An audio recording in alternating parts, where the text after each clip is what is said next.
Sir ये independent media की क्या डेफिनेशन होती है और गोदी मीडिया की आप क्या डेफिनेशन देते हैं? देख, इंडिपेंडेंट मीडिया क्या, मीडिया को इंडिपेंडेंट होना चाहिए, लेकिन मीडिया कभी भी इंडिपेंडेंट नहीं रहा है। क्या है? नया नियम, नया सिस्टम आ गया। क्या है?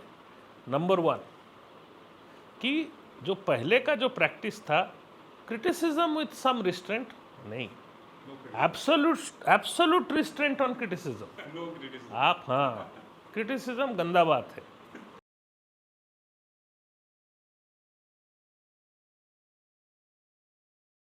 नमस्कार, आप सभी का स्वागत है हमारे पॉडकास्ट पीओवी अनफिल्टर्ड में। आपने एक टर्म बहुत ज़्यादा सुना होगा, गोदी मीडिया, गोदी मीडिया, गोदी मीडिया। ये गोदी मीडिया होती क्या है? गोदी मीडिया और इंडिपेंडेंट मीडिया में फ़र्क क्या होता है? और जैसा कि आपने अभी देखा कि आपने अभी सोशल मीडिया पे देख रहे होंगे, कॉकरोच जनता पार्टी, उनके एक मैनिफेस्टो में ये चौथा पॉइंट भी है कि इंडिपेंडेंट मीडिया नॉट गोदी मीडिया। इसी चीज़ को समझाने के लिए आज हमारे साथ हैं राजेश महापात्रा जी, जो कि एडिटर रह चुके हैं हिंदुस्तान टाइम्स में, प्रेस ट्रस्ट ऑफ इंडिया में। इन्होंने अपने जीवन का आधा समय जर्नलिज्म को दिया है। आइए उनसे समझते हैं कि ये होता क्या है। सर ये इंडिपेंडेंट मीडिया की क्या डेफिनेशन होती है और गोदी मीडिया की आप क्या डेफिनेशन देते हैं? ये कौन सा रॉकेट साइंस है? ये तो बच्चा बच्चा आजकल बोल देता है गोदी मीडिया क्या है, इंडिपेंडेंट मीडिया क्या है। देख, इंडिपेंडेंट मीडिया क्या, मीडिया को इंडिपेंडेंट होना चाहिए, लेकिन मीडिया कभी भी इंडिपेंडेंट नहीं रहा है। मीडिया हमेशा जो है, मेन स्ट्रीम मीडिया जो है, खास करके गणमाध्यम, हमेशा जो सरकार में होता है उसका पक्ष में लार्जली होता है। लेकिन देखिए, दो फर्क है।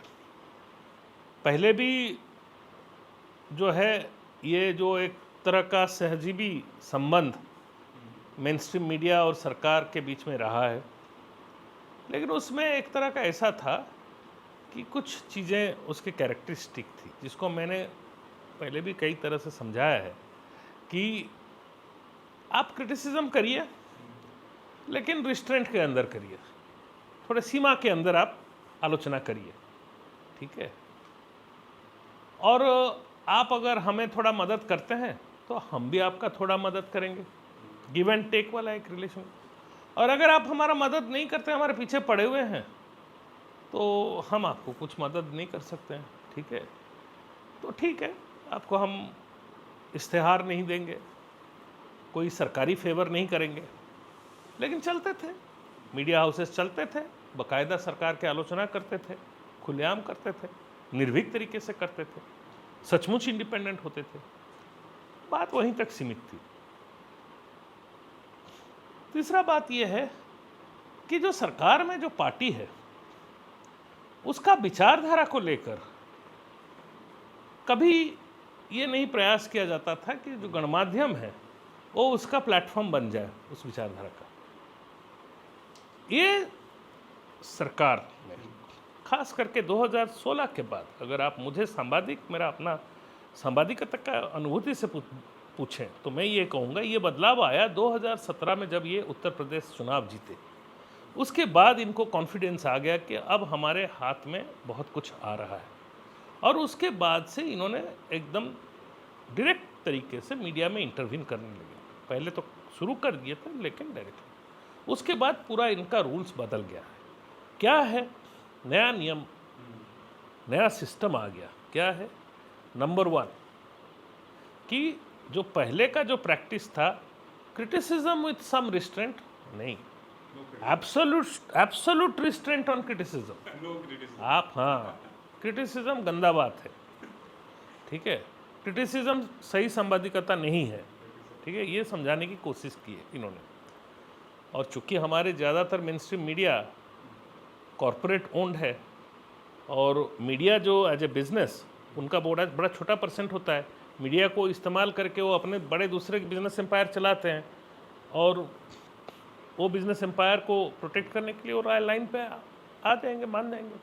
दूसरी बात है, पहले होता था गिव एंड टेक, और अगर गिव एंड टेक नहीं होता है तो ठीक है, हम आपको कुछ देंगे नहीं, लेकिन आपको कुछ करेंगे भी नहीं। यहाँ पर वो नहीं है। यहाँ पर है कि you give give give, we will decide what you will take from us, ठीक है। और दूसरी बात यह है कि अगर if you don't give, then we will send ED, IT, CBI, ठीक है। तो ये पहले नहीं था, ठीक है।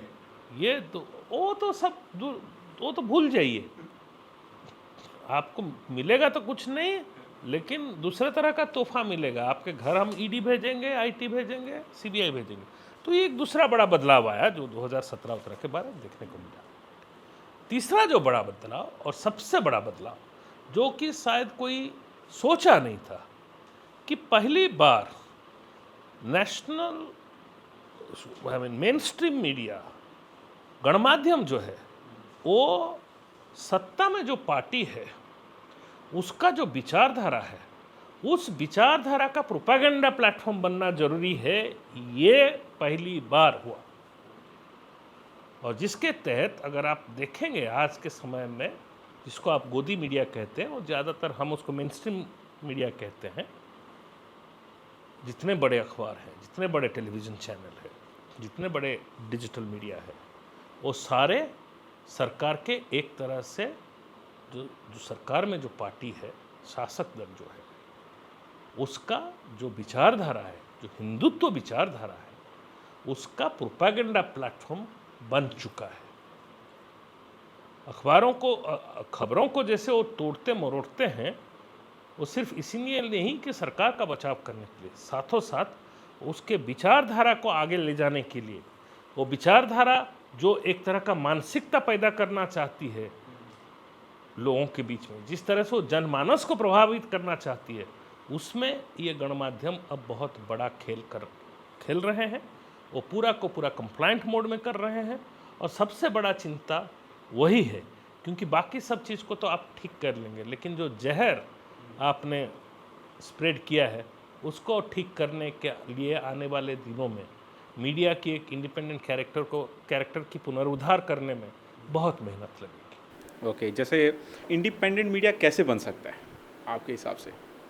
Because right now all media house is owned by Ambani and Adani, sir कैसे कर सकते हो? देखिए, इंडिपेंडेंट मीडिया, अगर मीडिया पे अगर कॉरपोरेट इंटरेस्ट ना हो, और अगर आपका आनुष्ठानिक रूप से अगर फ्रेमवर्क हो इंडिपेंडेंट मीडिया को सपोर्ट करने के लिए, तो इंडिपेंडेंट मीडिया खड़ी हो सकती है। गार्डियन जैसे एक न्यूज़पेपर है जो ट्रस्ट के माध्यम से चलता है, और ब्रिटेन के अंदर जो कानून जिस तरह से बना है, जिस तरह से इंस्टीट्यूशनल फ्रेमवर्क बना है, उसके तहत गार्डियन एक ट्रस्ट के माध्यम से चलता है, और वो खूब अपने को इंडिपेंडेंट करके रखता है, लेकिन उसके पीछे कोई नहीं जाता है, ठीक है, वो क्योंकि उस फ्रेमवर्क पे नहीं है। बीबीसी जो गवर्नमेंट फंडेड है, साथों साथ वो काफ़ी इंडिपेंडेंट है। बीबीसी के खुद के कई सारे स्टोरी है, जबकि उन्होंने अपने बीबीसी को कौन फंड करता है? Funded from the crown, but वो क्राउन को ही क्रिटिसाइज किया है। हाँ, उस तरह से अमेरिका में अगर आप चले जाएं, New York times is a fairly independent media, वो तो कंपनी भी है, लेकिन वो वहाँ पर आज के डेट पर बहुत सारे अमेरिका के जो कॉरपोरेट ओन्ड मीडिया है, आप देखिए जो मीडिया आज के डेट पर ट्रंप का वाह कर रहे हैं वहाँ पे, वो सारे वो मीडिया है जिनका कॉरपोरेट टेक ओवर हो गया। वॉशिंगटन पोस्ट हो गया, जेफ बेजोस ने खरीद लिया, हाँ, फॉक्स न्यूज़ हो गया जो रूपर्ट मर्डॉक का है, जिन्होंने कि वॉल स्ट्रीट जर्नल खरीद लिया। लेकिन अगर आप देखें, बहुत सारे ऐसे मीडिया ऑर्गेनाइजेशंस हैं वहाँ जिंदा है और अच्छा खासा कर रहे हैं, वो काफ़ी इंडिपेंडेंट है। न्यूयॉर्क टाइम्स एक ले लीजिए, सबसे जो वर्ल्ड का सबसे सम्मानित अखबार है, उसको आप इंडिपेंडेंट मीडिया कह सकते हैं। और न्यूयॉर्क टाइम्स तो पता नहीं ट्रस्ट है कि नहीं, बट मेरे ख्याल से वो कंपनी भी है, कंपनी ही है, पर उसकी अपनी इंडिपेंडेंट बोर्ड है। लेकिन आपके राज्य में मीडिया का प्रोटेक्शन के लिए, जर्नलिस्ट के प्रोटेक्शन के लिए किस तरह के कानून है? हमारे यहाँ दुख की बात यह है कि हम सबसे बड़ा अपने आप को डेमोक्रेसी कहते हैं, और इसमें तो मैं अपने जर्नलिस्ट लोगों को भी ब्लेम करूँगा कि हमारे यहाँ जर्नलिस्ट प्रोटेक्शन के लिए कानून आज तक नहीं बना है।